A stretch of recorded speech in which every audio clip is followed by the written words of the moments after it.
Hello students, Bharat में बहने वाली नदियों को हमने दो हिस्सों में डिवाइड किया है। पहले हिस्से में वे नदियां शामिल हैं जो अरब सागर में जाकर गिरती हैं और दूसरे हिस्से में वे नदियां शामिल हैं जो बंगाल की खाड़ी में जाकर गिरती हैं। आज हम यहाँ अरब सागर में गिरने वाली प्रमुख नदियों के बारे में चर्चा करेंगे। सबसे पहले जानते हैं वे प्रमुख नदियां जो अरब सागर में उत्तरी हिस्से से जाकर गिरती हैं।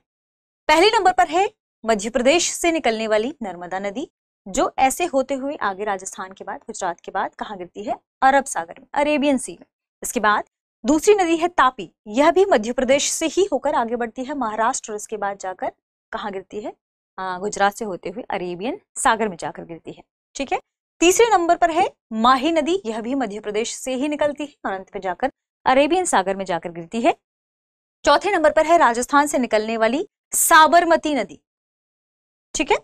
और साबरमती नदी यह भी कहां जाकर गिरती है? अरेबियन सागर में जाकर गिरती है।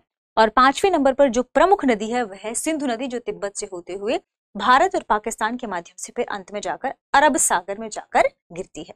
ये था उत्तरी वाले हिस्से में। अगर हम दक्षिणी हिस्से की बात करें तो गोवा, कर्नाटक और केरल से भी प्रमुख नदियां हैं जो जाकर अरब सागर में गिरती हैं, जिसमें गोवा से मांडवी और जुआरी, कर्नाटक से शरावती नदी और केरल से पेरियार नदी प्रमुख हैं।